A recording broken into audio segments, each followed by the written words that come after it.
They tell me I'm small, but I've learned small faith moves mountains. This platform might look quiet right now, but purpose doesn't need permission. Sometimes the smallest voices are trusted with the biggest stories. I don't got it all, that's why I pray. I lift the names when I can't find words to say. Small but mighty, walking by faith. If I can't change it all, I still believe change it start today.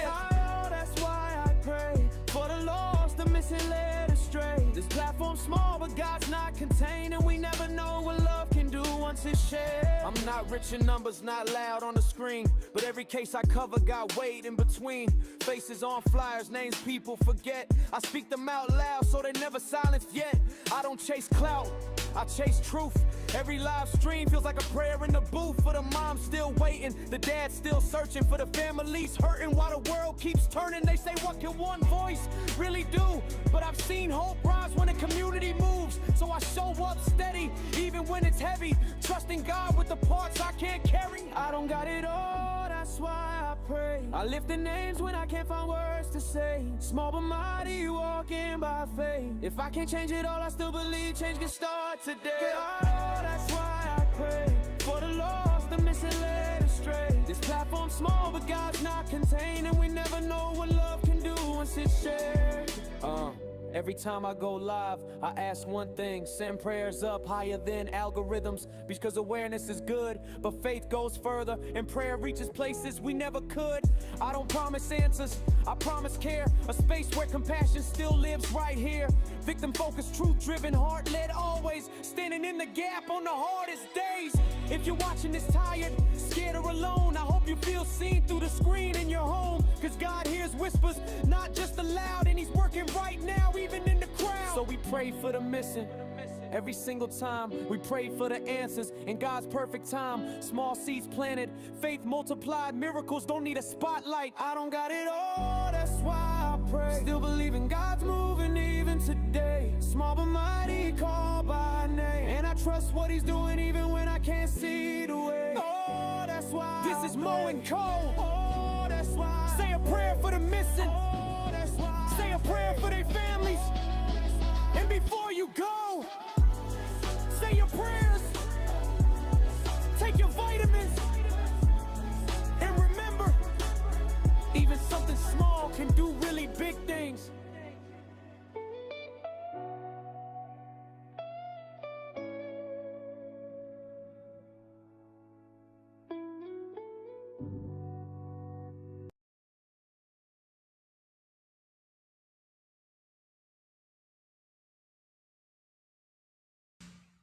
Hey guys, how are we today? I haven't seen you guys since Christmas, and I hope you all had a wonderful holiday. I did. My big sister and my niece and my brother-in-law, they came down and spent the night with us, and we opened presents like we did when we were little on Christmas morning, and it was great. It was rough because I had already bought presents for my dad, and I unwrapped them. I had got him a blanket and a uh, a frame of his favorite. He loves the Kentucky Wildcats, and so I got him a throw and a frame and some camping cups, and I got him some pajama pants. And so I opened those, and I wore the pajama pants on Christmas, and I've been using the throw, and I put a picture of us in the frame, and so I've got that set up. So I was glad I got to do that. So it was kind of bittersweet. Hey, hippie chick, how are you? I'm so glad to see you. Um, if I had to reset everything on my microphone, so if it's loud or anything, please just let me know and I'll try to fix it. I'm so glad to see you. I hope you had a good holiday and Happy New Year, everybody. My mama, I heard her this morning. She was so upset with Kroger. she had ordered her food that she was going to cook today. We're having our black eyed peas and all that, and she had ordered a roast too, and she said it had to be here by a certain time so it would be ready today. Anyway, Instacart, they canceled her order. They said that Kroger wasn't open today, and it definitely was. So anyways, she has been on one today about them, you guys. So, and I'd hate to be them because, yeah, but we're having ribs instead, so that worked out. So I'm gonna eat that when I get off here. Um, you guys, I have been, because I don't go live a lot, it doesn't mean that I'm not researching and keeping up with cases and stuff like that. I have social anxiety really, really, really bad, and so I do a lot of research behind the scenes. And so today, actually, I was planning on talking about Camila and spreading awareness for her as well as Sydney. And unfortunately, Camila was found deceased. And, but you guys, so she was found deceased and they think that it's self harm. But in March, another lady went missing, 28-year-old Maria Dallas. She went missing in the same neighborhood and she was found 2 days later. And I mapped it, and it's about 8 minutes from where Camila was found. And they said that she committed self harm too. And I just don't, and they found a knife with her. And I just don't know how, what the statistics are that two young women could be found like that so close together. And so I would like to talk about that one day too. And plus, we need to bring some awareness still about Camila because she was just 19 years old, you guys. Bless her heart. Bless her, bless her. But so, anyways, today we're going to talk about Sydney, and she is still missing. And she is from El Paso, Texas, but she was in Houston visiting friends. And on a few posts on social media, it says that she'd been staying in Houston for a month. She's 23 years old. Let me go ahead and let me show you guys photos of her. She's absolutely gorgeous. She's 24 years old. Sorry. Let me see.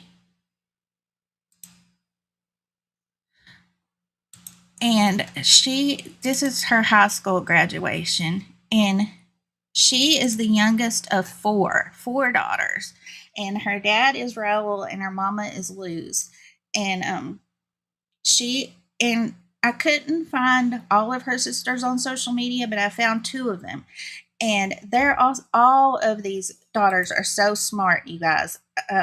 She graduated from A&M in 2023 with a neuroscience degree, and it's like, whoa, that blows my brain just thinking about that, how smart you have to be to get a degree like that.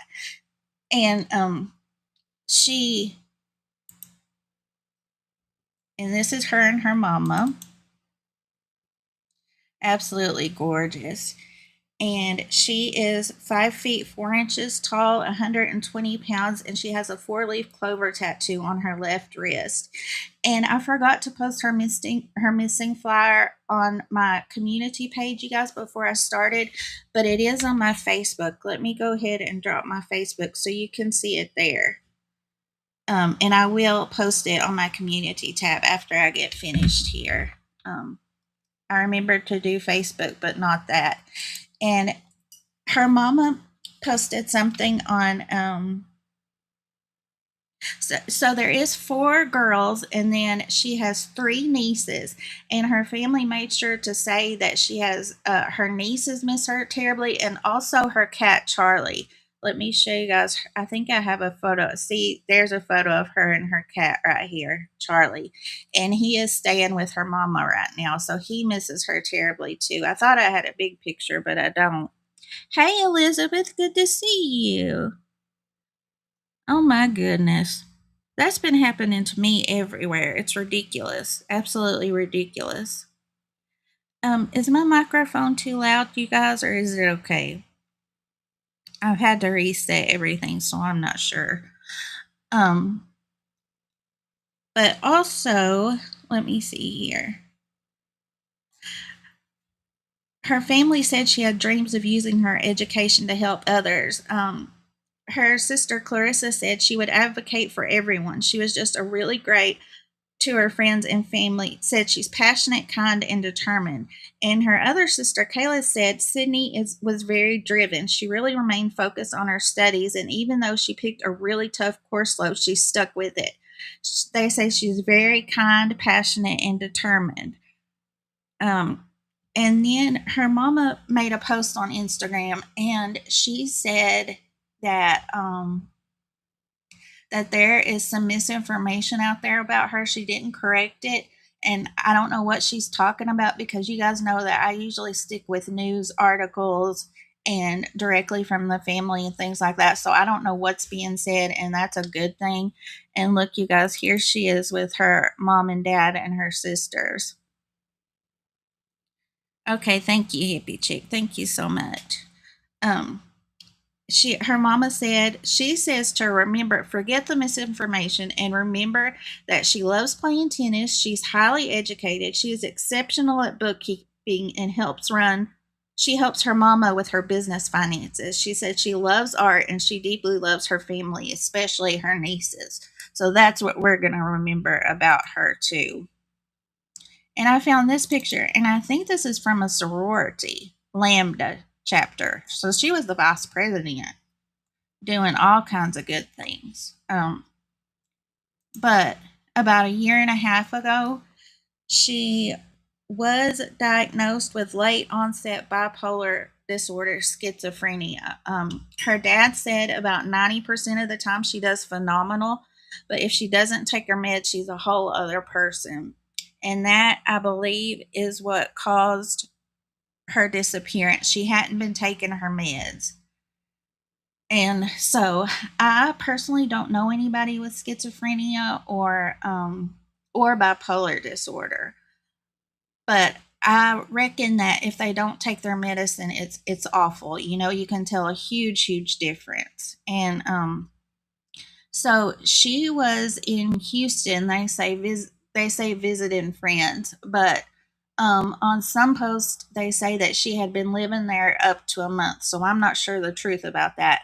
But her dad said that she had been telling whoever she was with at the time, and that person has been questioned. And even Tim from Texas EquuSearch, he says that um, Houston police have questioned this person really well, and I think that that person has been cleared. But anyway, Sydney told him, "Yeah, go ahead, take a shower. I'm fine, you know."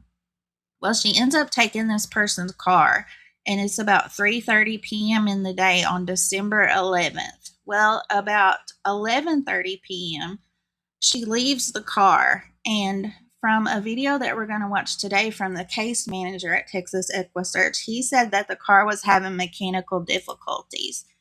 And so she leaves that around 11:30, and then she is seen on some surveillance videos. Let me show you guys the surveillance videos. I put them all together. Usually, you guys, I try to I can't share this because I did it unlisted. I got all of the clips together here, and I just put them together, and we won't listen to the sound or anything. But this was about 30 minutes later, I believe. And let me see exactly. Oh, but first, you guys, let me tell you, she did disappear once before, and I'm not sure how long ago this was, but her dad talks about it. We're going to watch a press conference today, and her dad talks about it a little bit. And he said she did attempt to leave by herself once at their home in El Paso when her dad was out of town for work. And he said that she got about 1.5 to 2 hours away when she was found, and they were able to use something called emergency detention order in Texas. And her dad was talking to her on the phone. "Hey, Coffee and Skeletons, good to see you. Thank you so much for coming." And I wish that all states had this. I'm not sure how many do, But usually if adults don't want don't want to be found, and if they talk to police and they say they're fine, usually that's the end of it. But they were able to use an emergency detention order, and they pinged the phone while her dad was talking to her, and she was stopped and she was sent to inpatient for 10 days. Okay, she went back home and she was supposed to start outpatient therapy on Monday, and she took off again Wednesday. Thursday morning, he called law enforcement and they were able to send out a crisis team. And when her dad got her location, and they went and talked to her, and her dad was there downstairs at the hotel, and they came down and told him that she was in a sound state of mind and that he possibly had control issues and or was overreacting. And so that was what happened the last time she went missing. I'm not sure how long ago that was. Like I said, hey, Kraken, good to see you. So good to see you.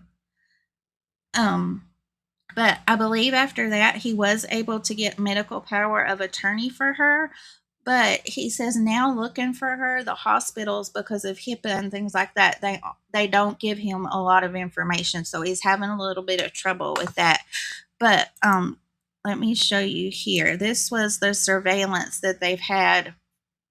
And we can see, and she's walking around and she's hitting her legs in some of the clips. And in this one, you can tell she's hitting her leg, and obviously she's upset about something. And her dad said the people that he spoke with, they tried to give her blankets and things like that, but she told everybody that she was fine. And then the most recent one that they just got a little bit ago, we'll see it in just a second. They only got this last Friday. And you guys, she was 150 yards from her hotel room. And she should have made a different turn, but she turned left. And then after that, there's no more. Not this one. I think it's coming up on it. I wish that the Houston police had released the footage separately, like they do, but I couldn't find it. So I've had to get clips from different news sites and put them together. This is the most recent one. And let me see what time that was. 12:27 a.m. And she had walked 2.5 miles from the first clip that we saw, and she was almost back to her hotel room. I can't imagine how her dad felt seeing that, knowing that she was that close. And so we're going to watch the press conference, and they had trouble with one hotel, and it totally raised my suspicions, because the first time, and her dad has been doing so much work, you guys. The first time that he went to this hotel, they said, well, you have to bring the police back with you. We're not going to show you anything. So they brought the police back, and they show the footage, but 2 hours are missing. So then her dad comes back, and it's another person there, and they're willing to show him the footage. But now 3 whole days are missing. And so I don't know what's up with that, but I wanted to mention that to you guys too. And let me see if I have anything else.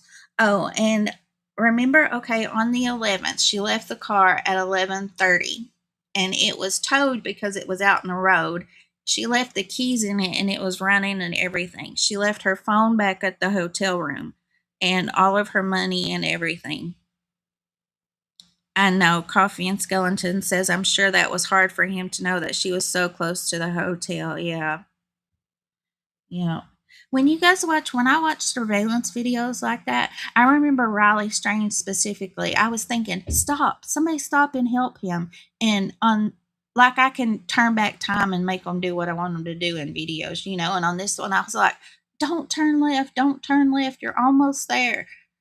I don't know if that's just me or what, but Okay, so that was at 11:30 when she leaves the car, and the car was towed around midnight. Okay, so the Friday, who whose car it was calls and is freaking out to her dad like she never came back. She never came back. Okay, so Saturday, um, that's when her dad really starts looking into things, and there is a place on Houston's government website. I got on there the other day, and you can check towed cars. Well, that's where what he had to do to find that the car was even towed. He had to do that himself, so he was upset about that too. He's been running into problems. Bless him, bless him, bless him. And also, you guys, they he there was a sighting of her, quote unquote sighting of her getting on the metro bus, and her dad spoke to police, and the police said, well, we can't get the footage. Their DVR or whatever wasn't working at that time on the bus, so we can't get that. Well, one of the other news stations, they were able to get the footage from Metro. So I don't know why the police couldn't get it, but anyways, it was determined that that wasn't her.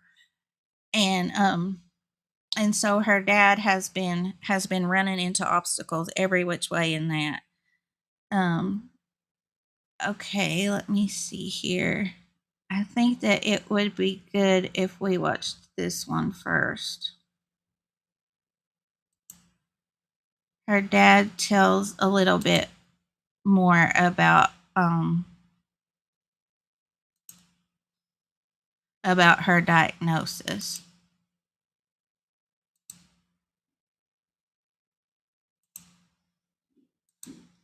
And I'll share it with you guys too, so you can watch it later if you want to.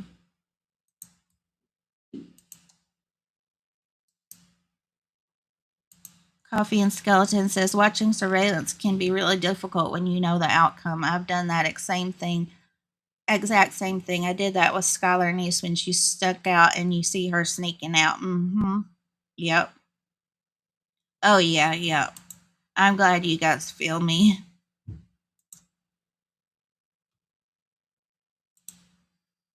For a missing 24-year-old woman in Houston. Her name is Sydney Marquez. She's a former Texas A&M student who disappeared about a week ago. Fox 26's Jillian Hartman spoke with her family, who are hoping for a Christmas miracle. Right now, family is desperate for answers after their 24-year-old daughter went missing a week ago. She was last seen at this bus stop here along South Gesner Road. And that is misinformation, you guys. Well, not misinformation. They thought that was her, but like I told you guys, it was determined that it was a different person. Her father tells me he is very concerned for her safety. The best Christmas gift in the world is to bring my daughter back. That's all I ask for Christmas. Raul Marquez is hoping for a Christmas miracle. He said his youngest daughter, 24-year-old Sydney Marquez, disappeared last Thursday while visiting friends in Houston. How has the past week been for you and your family? How are you doing? It's been a nightmare. Ever since we found out my daughter was missing, it's just been tough in the whole family. The car Sydney was in was found abandoned with the keys inside along Bel Air Boulevard. She also left her phone behind. It's very unusual. Sydney is a bright young lady. Unfortunately, I had to fix my subtitles, you guys. When they did part of the press conference, it was in Spanish, and I didn't know if they told us everything they said in English, so I clipped it out and then I uploaded it on YouTube, and then I changed the captions to English and it translated it for me, and I thought that was awesome. So that's why my captions were weird. I had to fix them back. about a year and a half ago, she got diagnosed with late onset bipolar schizophrenia. And 90% of the time she's phenomenal. The problem is if she doesn't take her meds, she's a whole different person. Sydney is from El Paso and a former Texas A&M student. Her family is in town looking for her, hoping to find her soon. This has been a boots on the ground type of effort, passing out flyers, going to local businesses which have been very supportive and letting us review cameras. Her dad says Sydney was last seen at a bus stop along South Gesner Road Tuesday night on December 16th. What gives you hope right now? My only light at the end of the tunnel is based on the information that the metro system can provide us. Unfortunately, when she hopped on the bus, the camera systems are not working. See, that's what I was telling you guys. Law enforcement, Houston police told him that the camera systems weren't working, but thankfully, the news people, they probably filled out a FOIA or something, and somehow they got it. So she hasn't been seen since the 11th at 12:20. Well, the 12th actually at 12:27 p.m. So she was not seen at that bus stop.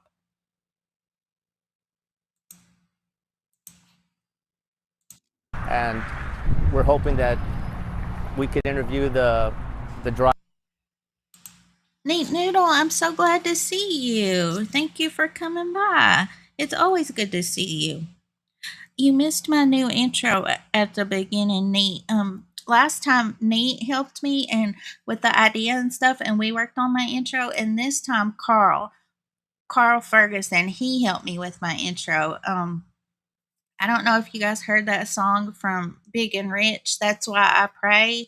He said this could be your theme song, and I listened to it, and I made my own version. So, and I think it turned out really, really good.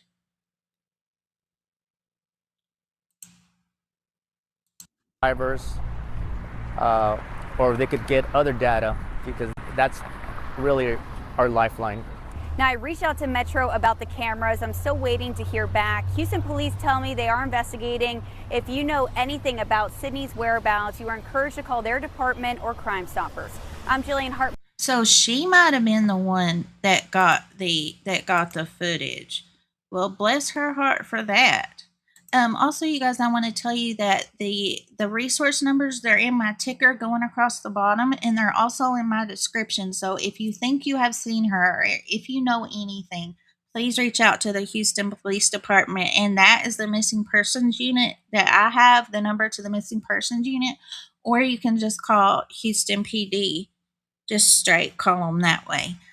So now I want to show you guys the press conference that they had, and it wasn't from the police.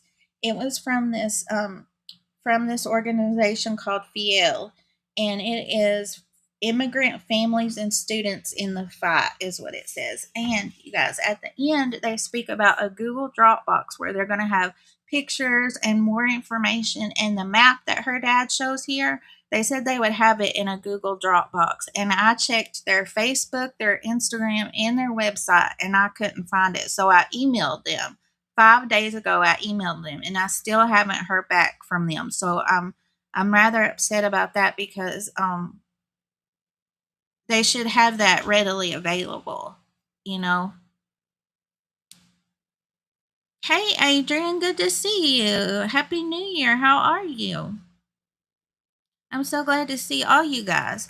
Okay, so now we'll watch the press conference. And her 3 sisters, you guys, bless them. They're there on Zoom because they're from El Paso, and she went missing in Houston. I'm not sure how far away that is, but I think they take a plane to get back and forth. I'll also share this with you guys so you can watch it later too if you want to.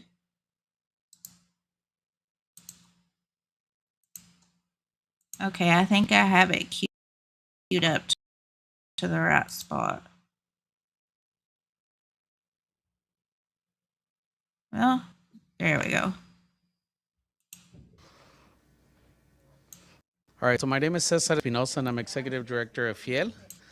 Today we are here with the Marquez family because they're going through a nightmare at the moment, a nightmare right before Christmas, a moment where we should be happy and joyful and be with family. Unfortunately, one of their daughters is missing. Today we're joined by the Marquez parents and also the sisters, which we'll introduce in a second. But more importantly, and I think most importantly, is that we want to encourage the community that if they saw something, that they need to say something. So once again, if through the community, if they saw something, they need to say something. Now we understand in the place where Sydney went missing. I think he's about to say it, you guys, but um, in this area there is a lot of immigrants, and they say that if you will reach out to them, they will be the go between police. And I know people are super worried about immigration right now, but if you, like he's gonna say, if you see something, say something. Her parents are begging you, and you can reach out to Fiel, and they'll help you. It's a large immigrant community. So we want to encourage everybody, regardless of their immigration status, to help this family out, to have a sense of heart, and to come forward and to call the police or contact family directly and ensure that they are protected as well in case there is any information. So once again, we want to reiterate that regardless of people's immigration status, they should come forward and help this family out so that they can be reunited with a 24-year-old daughter, Sydney. The facts of what we know so far is that she was seen here in December 11th around midnight here in the greater Houston Southwest area, an area that is known for having a large immigrant population, an area that's diverse, but it's also an area where we don't feel that a 24-year-old should be by herself. So we want to encourage everybody, whatever information that they have, that they let this family know so this family can be reunited with their daughter Sydney. So, mi nombre es César Espinosa y soy director ejecutivo de Fiel. Hoy estamos aquí porque esta familia está teniendo una pesadilla justo antes de Navidad. Es un momento donde tenemos que estar con nuestras familias, donde tenemos que estar juntos. Un miembro de su familia está todavía desaparecida. Sydney Marquez, de 24 años, se desapareció el 11 de diciembre alrededor de la medianoche en el área aquí del Southwest Houston, y queremos exhortar a toda la comunidad que si vieron algo, que digan algo. Que sabemos que esta es una área que hay muchos inmigrantes, hay muchas personas, y queremos decirle a la comunidad que no importa su estatus migratorio, deberían de contactar si vieron algo, si saben algo, deben contactar a las autoridades para que esta familia pueda tener la resolución que ellos esperan, que es poder estar con su hija de una vez por todas. Es importante que la comunidad apoye, que ayude, porque hoy puede ser Sydney, mañana puede ser uno de sus hijos, y es importante que tomemos el corazón y que digamos que queremos apoyar a esta familia, y que si vimos algo, que podamos decir algo. So ahora vamos a tener el señor Marquez que va a hablar. Mr. Marquez will now speak, give you some facts about the case, and then send a message to Sydney. Good morning. My name is Raul Marquez. I am the proud father of Sydney Marquez. And I'm begging the community, if you see my daughter, if she's endangered, please don't stay quiet. She was last seen at a very diverse community where So this press conference was the 23rd, I believe. And so she'd been missing for what, 12 days at that time? And just think how long it's been since even the 23rd, you guys. They had to have Christmas without her. And her dad, he does have three other daughters, and they have three granddaughters too. So I couldn't imagine trying to put on a happy face, and have a vital, a fourth of your family missing. Bless them, bless them. a lot of immigrants are there. They may be scared to reach out because of their immigration status. But if you see something, if you know something, please say something. I miss my daughter. She needs to come home to see her mom, her sisters. Christmas is, what, a couple of days ago? I mean, I'm not even sure. I don't even know what day of the week it is. I don't know what time it is. I just know it's time to find my daughter. shortly after this press conference, I'll be canvassing the streets, walking the streets, knocking on doors. I designed a little map where where she was last seen. I traced footsteps. And I tried to get this map, you guys. I have no idea where it is. I was hoping that Fiel would direct me to the Dropbox. But hopefully it's out there. Just because I can't find it, it could definitely be user error. So I'm hoping that it's out there and it gets to who needs to see it. I'm hoping that the community will be kind enough to share video and not to hold back. Um, I don't know if you'll be able to see something like this, but I take a lot of effort to to do a Google map the locations where she was last seen, walked a couple of miles, measured my steps per minute.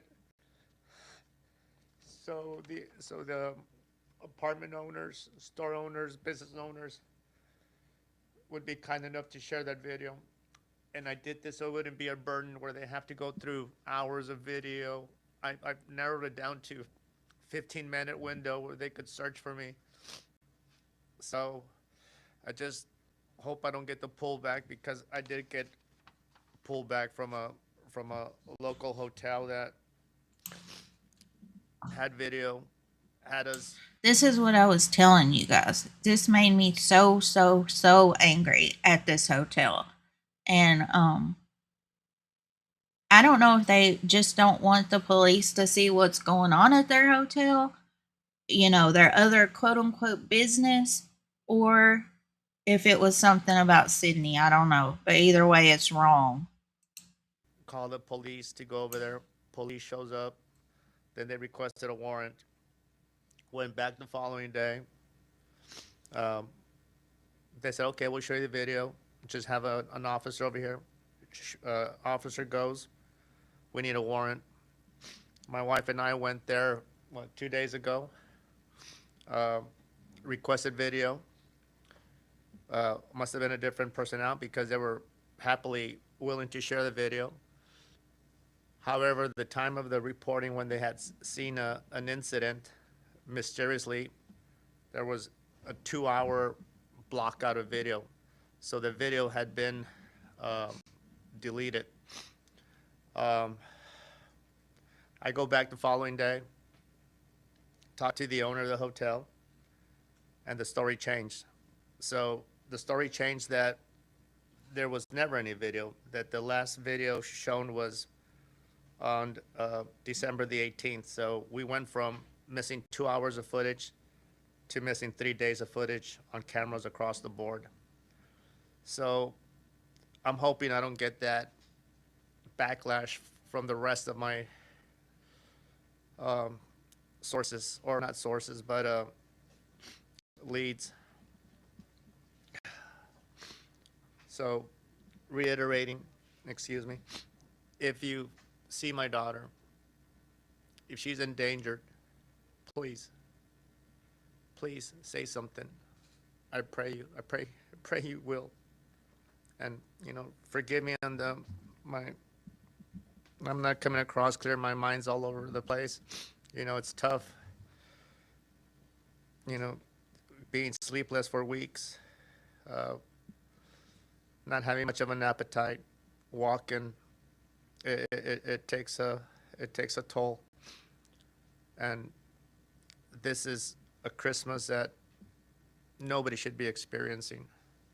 So if you all could please help through this trial and tribulation, and make our Christmas a very happy Christmas. Appreciate you. Thank you.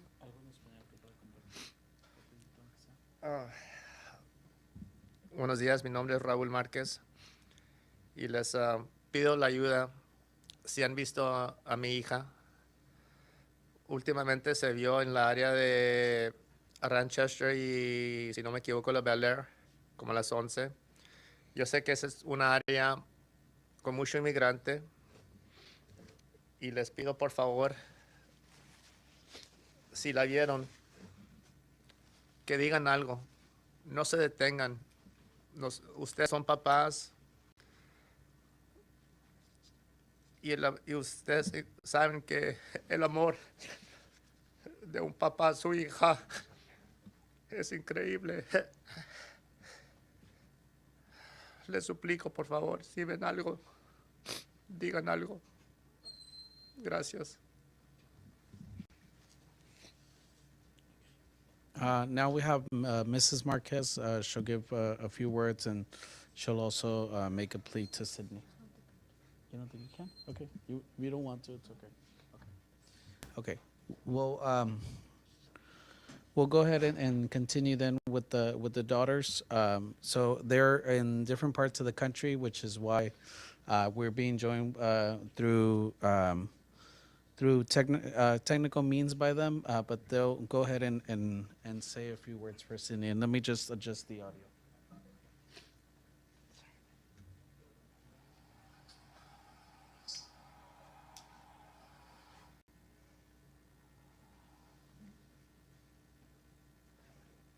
Whoever wants to go first, go ahead and do that now.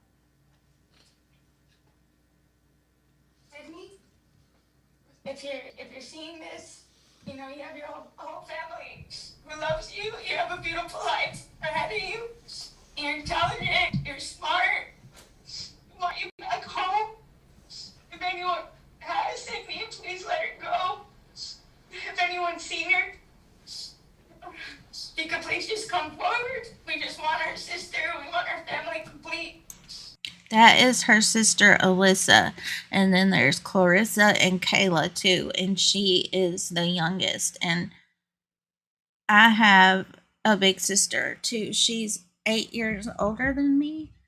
And I could not imagine. We cannot even imagine unless we've been through it. And just bless their hearts. I love you. You want to say something in Spanish? I'll stick to English. If you can, it's okay. Sorry. Okay. Who's next? Sydney, life isn't without my big sister. We love you and we miss you.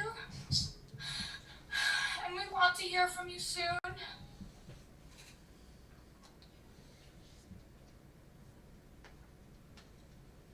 Thank you. Sydney, it's Clarissa, I love you. We're missing you.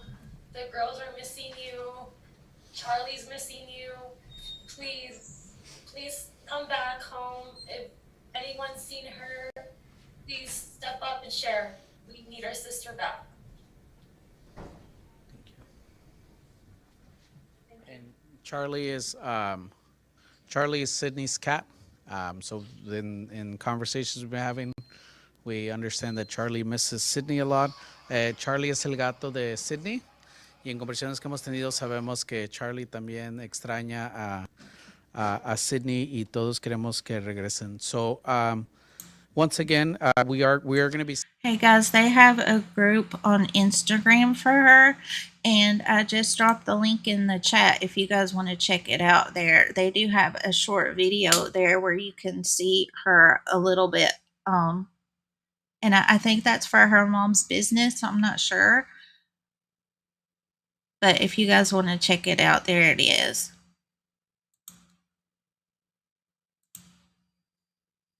Sending this to you. We have uploaded a folder on a Google Drive for you guys to share some pictures of Sydney that the family has allowed us to share, and we'll go. See, guys, they're talking about that Google Drive again, and I couldn't find it. So I'm sorry that I couldn't find it. That map looks very, very helpful. Hopefully they'll send it to me. Hopefully they've just been out of the office or something. And I think I might have accidentally even sent them 2 emails. So hopefully they'll get one of them. Or maybe they didn't even get one. Who knows? I'm sure it's always user error on my part. My tech skills are from 2003 college. That's about as far as I go. ahead and upload this as soon as this is over, so that you guys can have access to this, and as well as some videos. But we are asking the community to come forward. We're asking for Houston. This family is not from Houston, so one of the reasons why we have stepped in is for them to get a Houston perspective, for them to know different areas, and for them to get insight. As you all know, Fiel has been here in the Gulfton area for the last 18 years, and so we're very familiar with the area. So when they start naming streets and stuff like that, we know exactly where they're talking about, because they are from El Paso. So we want to make sure that Houston comes together, shows this family kindness, and at the end of the day, if somebody has seen something, they need to come forward. So al final del día, esto lo vamos a poner en un Google Drive con las fotos que la familia ha permitido que se compartan. Y es importante, esta familia no es de Houston, es del Paso. Pero ya que Sydney terminó aquí, queremos que Houston le demuestre la compasión y todo el respeto que es debido a esta familia, y que si alguien vio algo, que digan algo. Y de nuevo, queremos reiterar, es importantísimo que la gente sepa. Si ellos tienen información, les exhortamos a que llamen a la policía y no tengan miedo por su estatus. En un caso así, no tendrían por qué la policía preguntarle el estatus de la persona que es testigo de un crimen o de cualquier cosa. Por favor, le pedimos, le suplicamos a la comunidad que si vieron algo, que digan algo. So at this time, we also want to make a special plea to the community that if they have information, to please come forward and to let the police know. And police should not be asking for immigration status when it comes to cases like this, and we will help to protect that. If they feel more comfortable, they can also call our office or reach out to us, and we will help to facilitate those conversations with authorities. Si se sienten también más cómodos, pueden llamarnos a nuestra oficina y nosotros podemos servir como intermediario entre ustedes y la policía si tienen cualquier información. So at this time, we will go ahead and take a few questions if there's any questions for the family.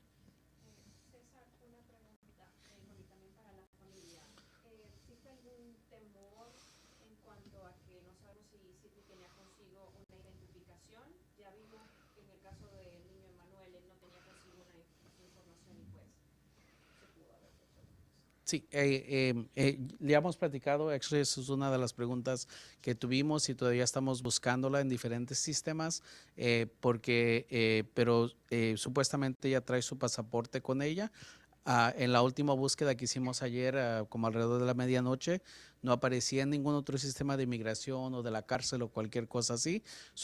Estamos esperando, pero aunque suene raro, al final del día, a lo mejor eso nos podría dar una guía, por lo menos para saber que ella está sana y salva. So at this time, Sydney is alleged to have been carrying her passport, but if there's any federal agency that has custody of her, we ask her, obviously, to come forward, and we've seen these mistakes happen. But as of last night, after midnight, we did do a deep search for her in various systems, including the detention system here in Texas, and she doesn't appear as of yet. But at the end of the day, even though it sounds weird to say, that at least would give us reprise in knowing that she is safe and well.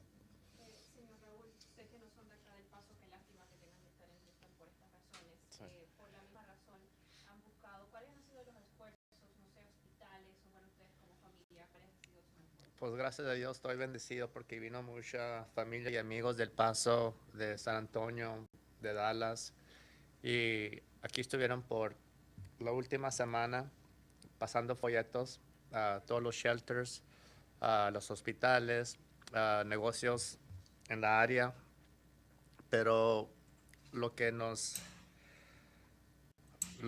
When I clipped out the Spanish parts, you guys, and when I uploaded them to YouTube and I could switch the closed captions to English, I remember this part that he's going to talk about how that he does have medical power of attorney for her, but even having that the hospitals, they won't help him a whole lot because of HIPAA. But surely I would hope that the law enforcement are able to do more and check there, but that's what he's talking about here. I remember this part when I translated it. Que no sé si la palabra sería correcta, nos frustra mucho es que los hospitales no nos dan mucha información por razones de IPA. Nomás podemos entregar folletos y ojalá que si estuviera ahí la persona que recibió el folleto, tendría el corazón de avisarnos que sí está ahí. Um, por lo pronto yo tengo un MPOA, que es como una Medical Power of Attorney, que, que me ayuda poquito para darle derechos a mi niña si la encuentra, para darle el tratamiento que requiere, porque es muy posible que ella no esté en una condición donde pueda hacer sus decisiones. Pero aunque yo tenga ese papel o ese power of attorney, los hospitales no lo están respetando. No es como un guardianship o un conservatorship. Perdón, and we failed to mention that, but it's also important to know that Sydney is suffering from mental health issues. And so one of the things that when talking to the family that we believe should have been done already is there should have been a purple alert emitted for Sydney because she is in danger because That is what I was curious about too, you guys. Camila, they had a clear alert for her. And so now we know that it's probably because a gun was reported missing too, and she had spoken about ideation, But here, Sydney was diagnosed a year and a half ago, if you missed it, from bipolar schizophrenia, late onset.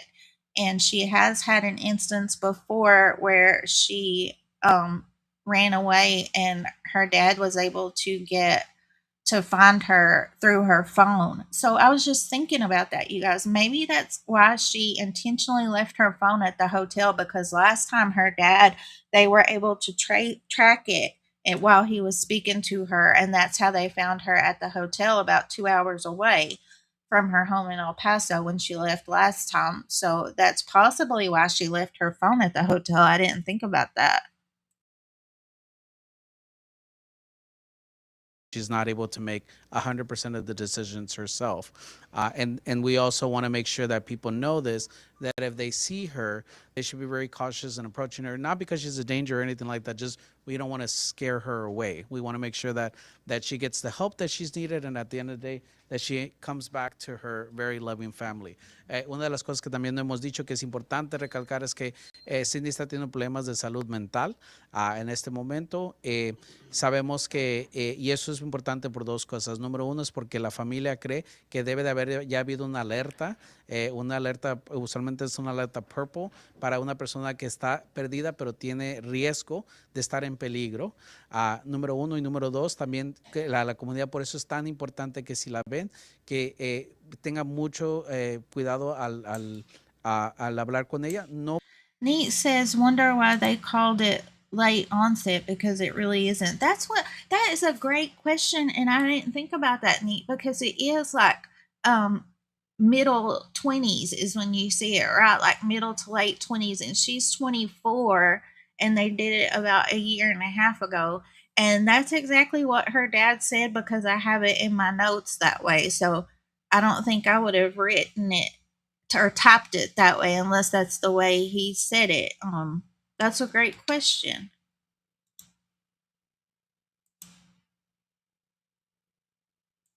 Porque ella definitivamente no es un peligro, pero no queremos espantarla y que ella vaya de nuevo a desaparecer si es encontrado. Eso también es muy importante que la comunidad sepa, y es algo que la familia también quiere compartir con ustedes.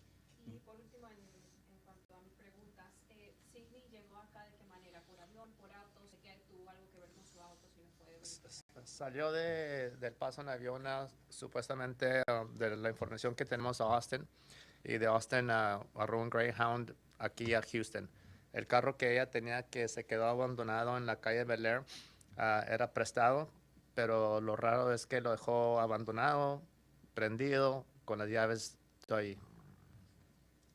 Okay, I have two questions. Yes, sir. I'm Devon with Channel 11. Sorry that we're meeting in Oh, okay. Thank you, Devon. My first question is, the night that she was reported missing, I know that there have been some reports that she was seen walking alone, her car was found running. That night, was she with friends? Was she out with friends, or did she go out separately? She went out separately. So she took the car without permission. So she was with a friend.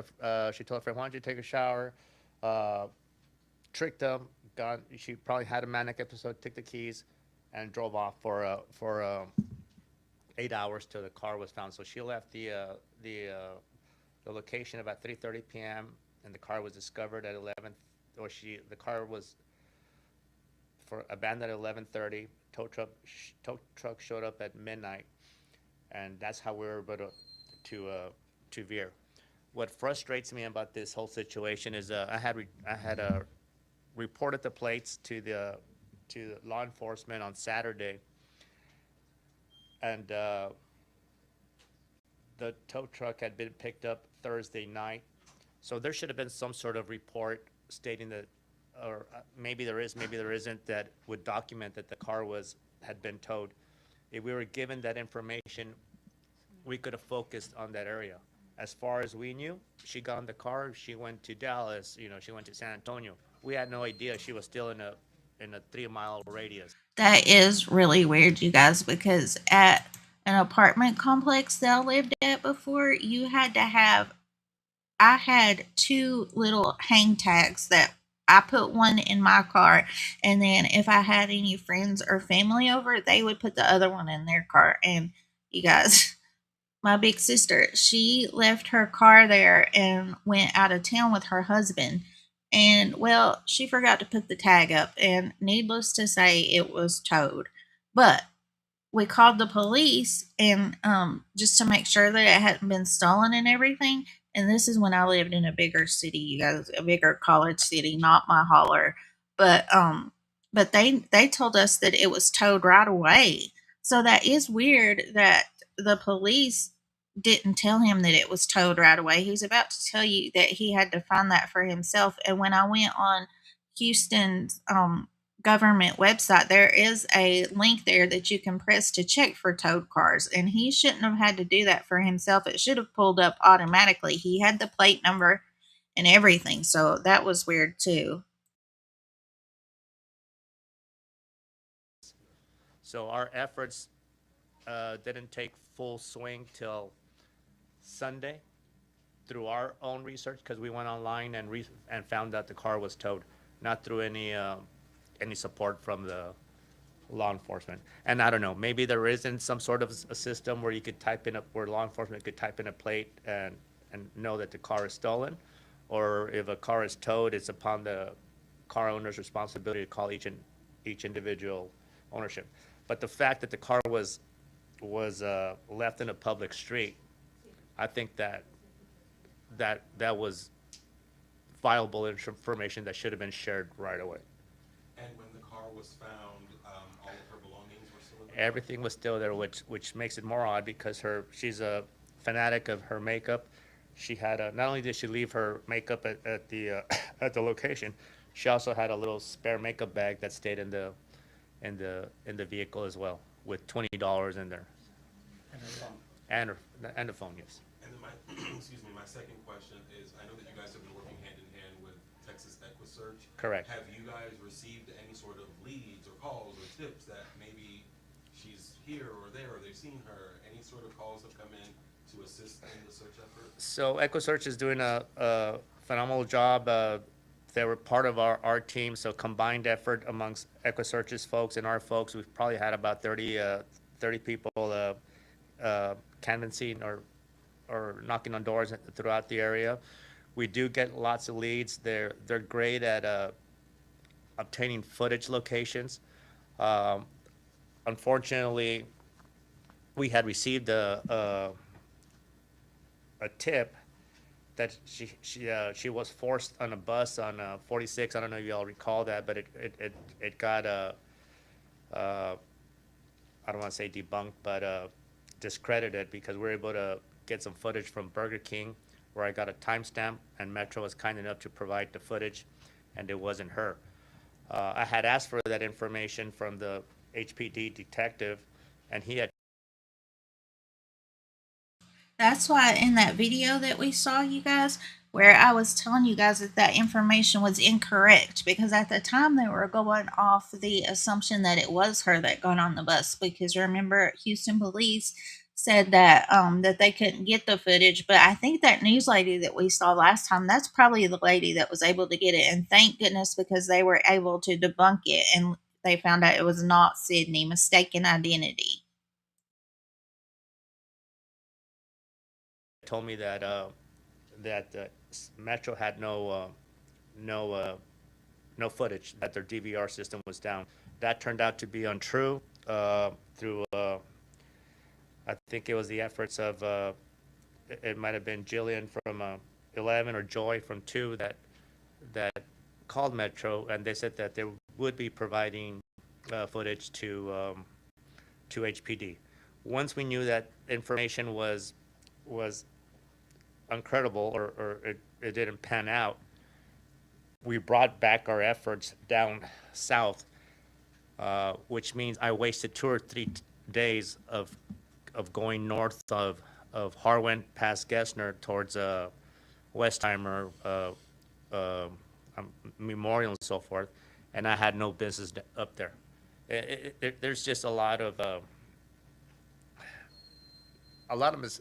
dead ends, or a lot of missed steps that have been taken where I could have used the sources I had at that time to focus on other areas.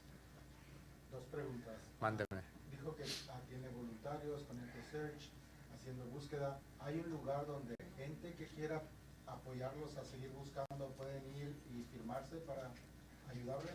Pues por lo pronto tendría que ser through EquuSearch.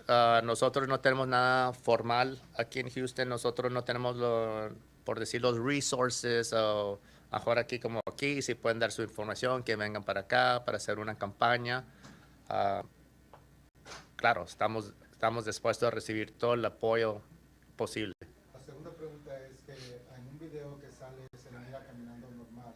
¿Puede usted también alertar a la comunidad y a las agencias de la policía que aunque ella se mire normal y aunque a veces haga reset a su mente y que está bien, como quiera deben de avisarle, porque puede suceder que diga, no estoy bien? Exacto, es muy importante, porque si ven el primer video, lo ven que está caminando, está dando vueltas, como que ¿dónde estoy? ¿Qué estoy haciendo? ¿Qué está pasando? Pero 3 minutos después ya está caminando derechito. Entonces sí es muy posible que si la encuentran y le preguntan ¿en qué condiciones estás? Te va a contestar, estoy súper bien, estoy bien, no necesito nada. ¿Necesitas algo? No, estoy bien. Pero en ese momento, por favor, es importante que se contacten conmigo, con la policía o alguien. Preferencia a mí, porque la policía, le hablan a la policía, van a poner un reporte, le van a poner un papelito, va a ser un memo, y ya para ese tiempo ya es muy tarde. So, gentleman asked me if there's on one of the videos, my daughter she's walking a straight line, looks calm, cool, and collective. But 2 minutes prior to her, she's in a state of distraught, walking in circles, confused, hitting her hip. So if you do come across her and you see somebody who looks like her and she seems like she's in a sound state of mind and she refuses help, it is vital that you still call the authorities or call me personally, so we could so we can get her the medical attention she needs. I do have a medical power of attorney over her, so that helps in a situation where, in case she's in a position where she refuses medical attention, that we could get it for her. Thank you. 2 more questions. Yes, sir. The first question, I know that you guys mentioned that she has had some mental health challenges in the past. Correct. Has she ever had any sort of history or instances like this where she's taken off and then come back, or? She did. It was a brief one. Well, it was an attempt. So her dad is going to explain about the time that I told you guys earlier where she left their home in El Paso and he was able to get her help. They tracked her phone. And so that's what he is going to tell you about now. But when I'm going to show you a News Nation video after this where her parents speak, and Brian Enton asked her mama that question, Luz, and she says no. So it might have not crossed her mind about this, or maybe she thinks, well, if people knew this happened before, they might not be as willing to help her, to look for her, So I'm not sure about that, but I just wanted to bring that up. And I did drop the link for this video again if you guys want to watch it on your own time. Attempt. She had left our home in El Paso. I was out of town in a conference, but she did something similar to this, but she only got as far as what was it, Deming, New Mexico. So we're in we're West Texas, El Paso. Let's say it's about an hour and a half, maybe 2 hours from El Paso. I may be off by some few minutes. And the El Paso police was able to pull out I think it's called an EDO, or it's an emergency detention order. And Las Cruz, the state police in New Mexico, were able to ping her phone, because I had her on the phone for about half an hour, and we're able to ping her. And then they took her for an evaluation, and she was admitted to a hospital in Las Cruces, New Mexico, where she was there for 10 days. Went back home. She was scheduled to do outpatient therapy. And I may be wrong, but she was released on Monday, and then she took off again on Wednesday. What's very sad about this is that on Wednesday, maybe Thursday morning, I received a call. Hey, your daughter called me. Did she run away from home? It's unusual. She's calling me. I took the initiative, and I called the El Paso Police Department. I called CIT, which is a crisis involvement team. I got her location. It was at a Wyndham Hotel in El Paso. CIT showed up, 2 or 3 units. They went up to the room, knocked. They talked to her. They came back downstairs, and they told me, sir, she's in a state of mind. Maybe you're over exaggerating. Maybe you have control issues. I go, no, these are not control issues. This is a young lady that needs medical attention, and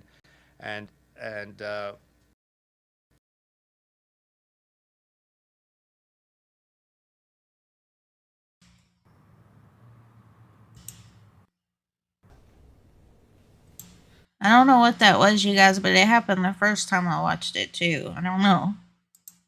And then lastly, from me, obviously Christmas is 2 days away. Correct. You guys don't live here in Houston. Are you guys going to stay here through the Christmas holiday? What's the rest of the week like? Well, we're going day by day. Being that it's a holiday weekend, we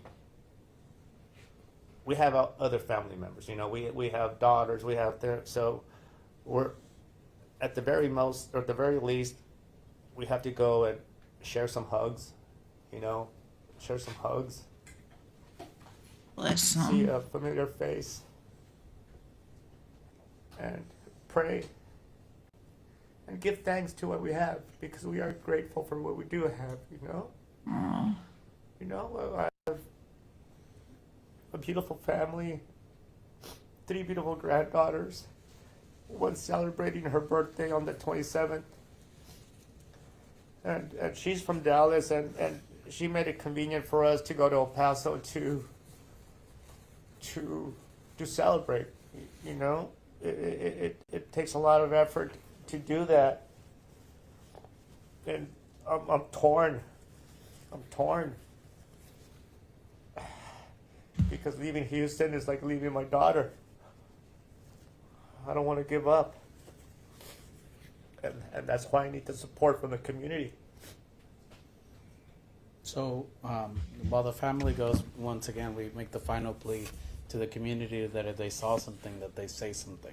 This family, once again, has to return and has other business to take care of, but they will be back.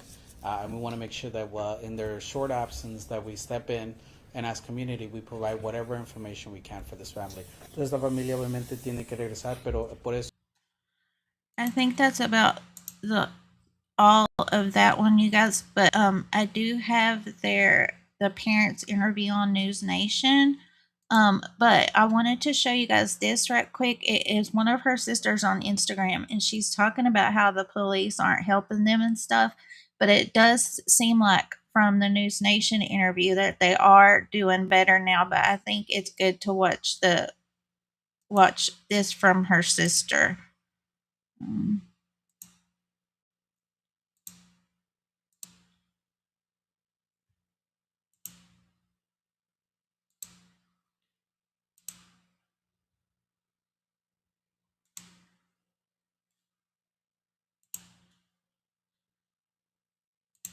Make this video to thank everyone for responding to my stories, sharing the stories, texting me And this was 1 week ago, I think.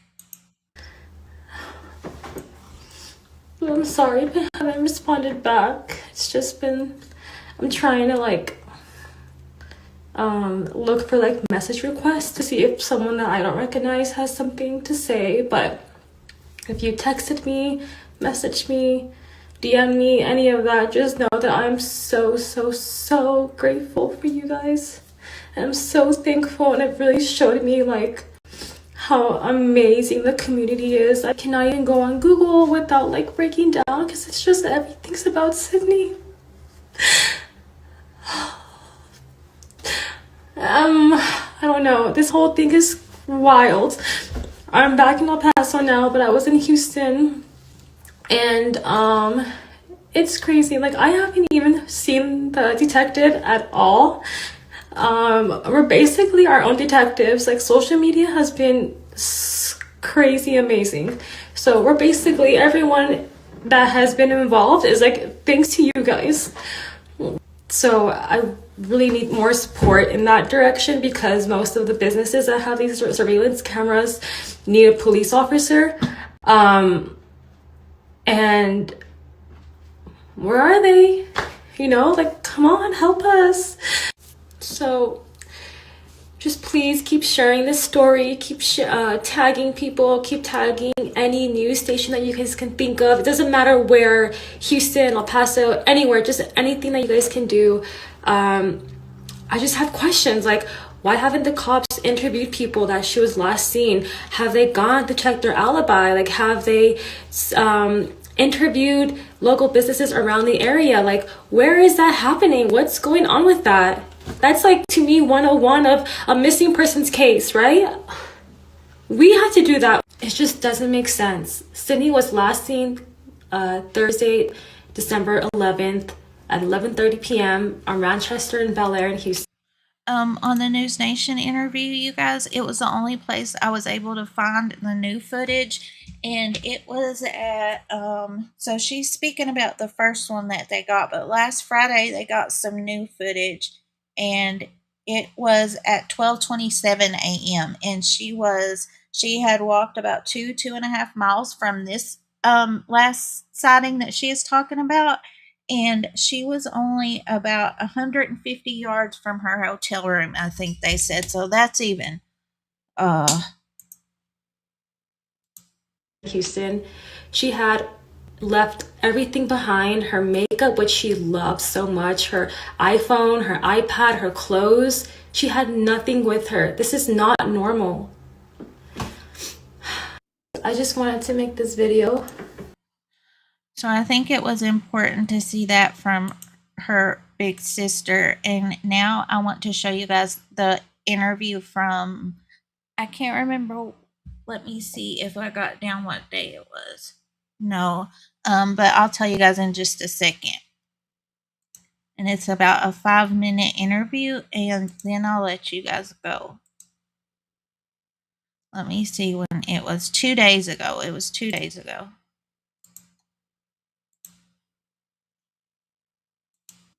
By Sydney's parents tonight live. Raul and Luce joined live on the show tonight. I really appreciate you both for being with me tonight. I'm hoping by getting the story out there, get the word out about Sydney. Raul, I want to start with you.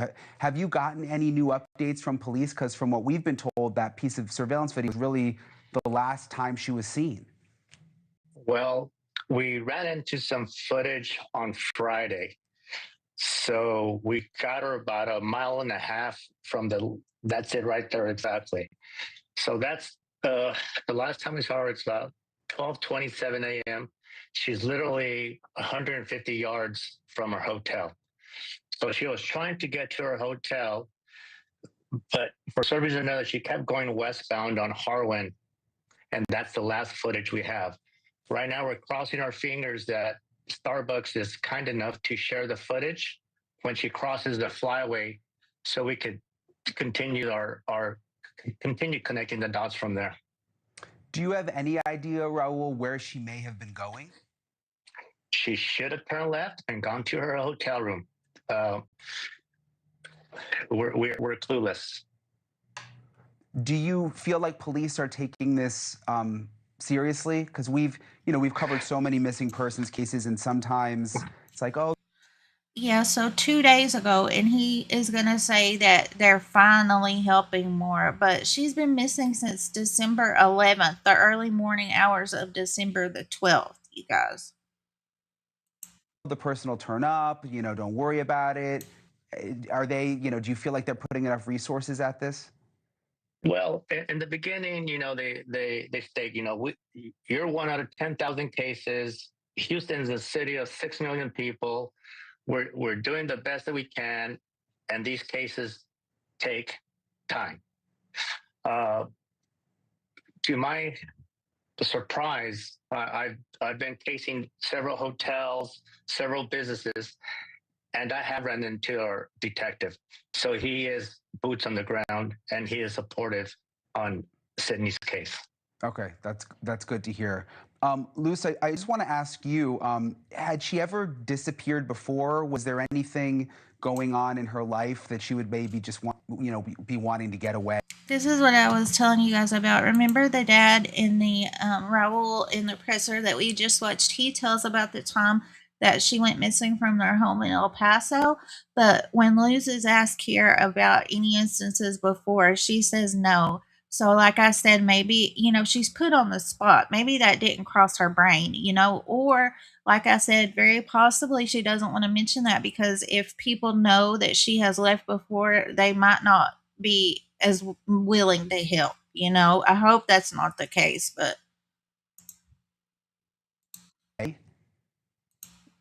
No, not really. No, she just was a bright, happy. She's a bright, happy person and loves her family. She had a lot of reasons to be continuing with her plans in her life, and she left a lot of things undone here in El Paso. Yeah, I mean, the photos of her, you can see how vibrant she is. You can see how happy she seems. You get that sense of what a future she has. Raul, what about her phone or any personal belongings? Has her phone turned up? Every indication shows that she was heading back to her hotel. Her phone's there, her iPad's there, her class ring was there, her clothing is there. There's just no explanation why she didn't make it back to her hotel.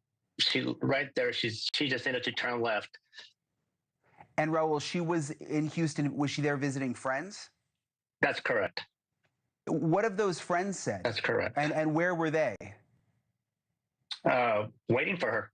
And they reached out to me that following day. Hey, Sydney's not back. What do we do? They filed a missing persons report. Did they say if there was anything bothering her, or was there like a boyfriend? Did they have any sort of clarity on that front? No, there was no arguments. Everything was normal. Everything was absolutely normal. When was the last time you spoke with her, Luz? To my daughter? Yes, yeah. When was the last time you all spoke on the phone? Was it recent? Yeah, surely like a week prior. She was about to come home actually on the weekend, and that's pretty much it. There was nothing out of the unusual. How did she sound? Really good. Yeah, really Good. happy. She left her cat here. She left, she sent me food on the mail for the cat, and that's she was looking forward to come and join the cat. Thank you for watching. Subscribe below and download our News Nation app right now on your phone, and you will get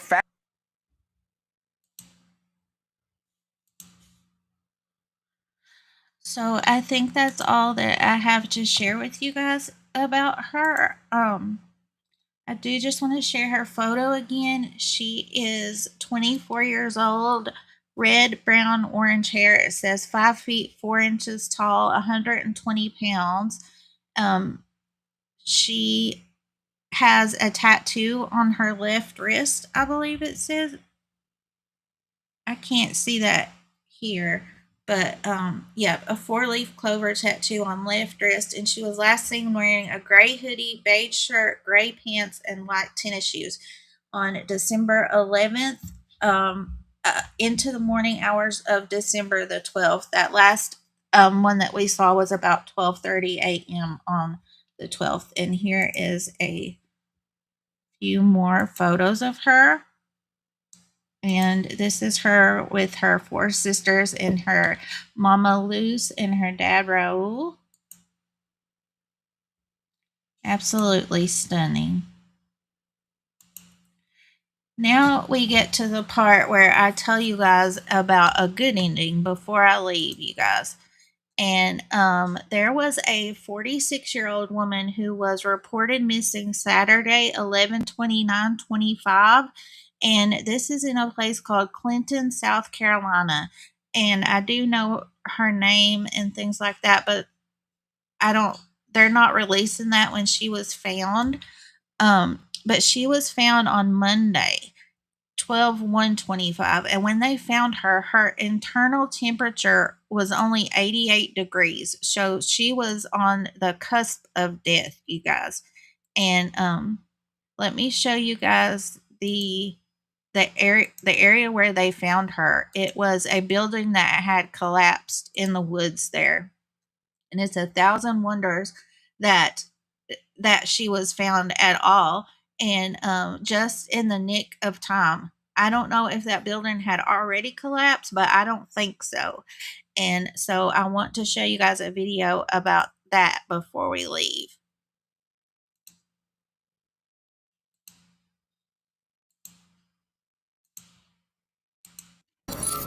New today in Clinton, where a relentless 3-day search has ended with a woman found alive inside of a partially collapsed building in the woods. Fox Carolina's Christina Feliciano spoke with the police chief, and tonight she's bringing us the details on these heroic actions behind this discovery. Christina, this is just such an amazing story. Oh, absolutely, Dana.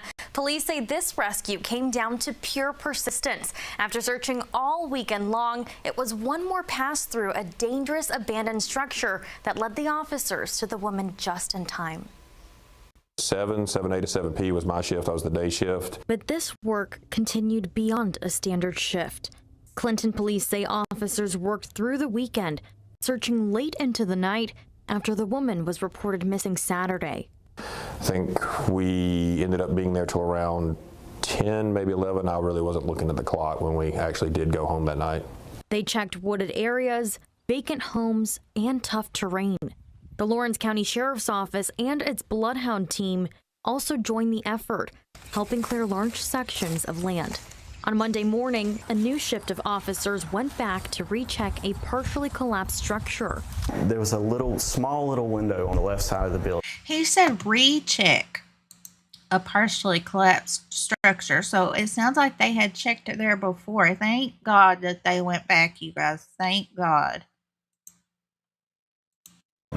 To go around to the side, look through this window. And that's when Lieutenant Howard found her. I was extremely happy. I was extremely proud of my team because we didn't give up. We didn't have to be asked to go do this. We wanted to go do this. His why? Because that's what I would want if it was my family members.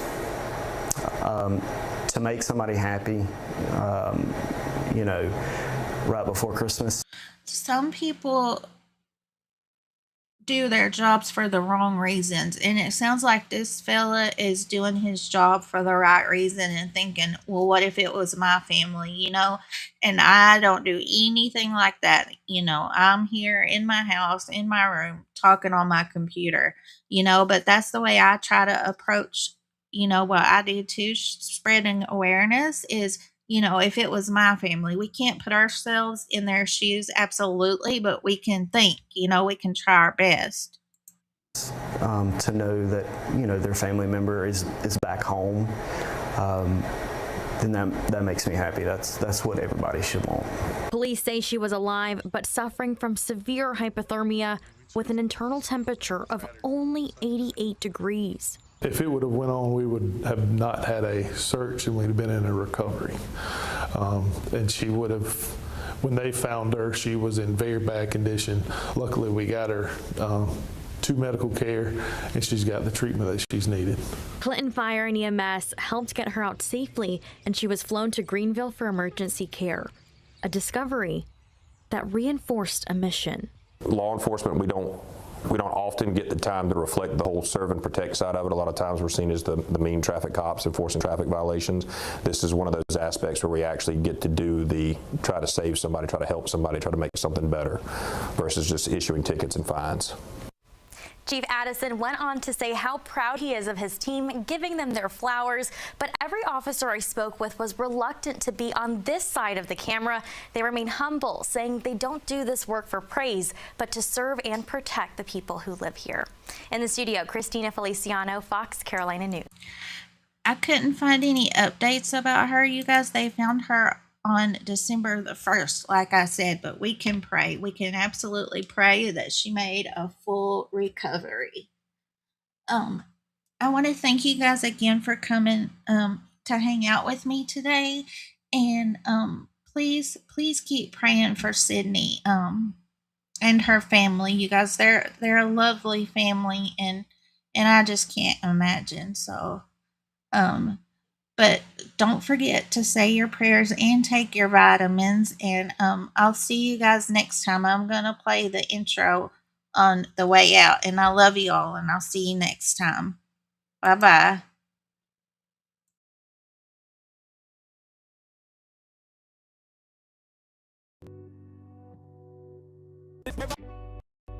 They tell me I'm small, but I've learned small faith moves mountains. This platform might look quiet right now, but purpose doesn't need permission. Sometimes the smallest voices are trusted with the biggest stories.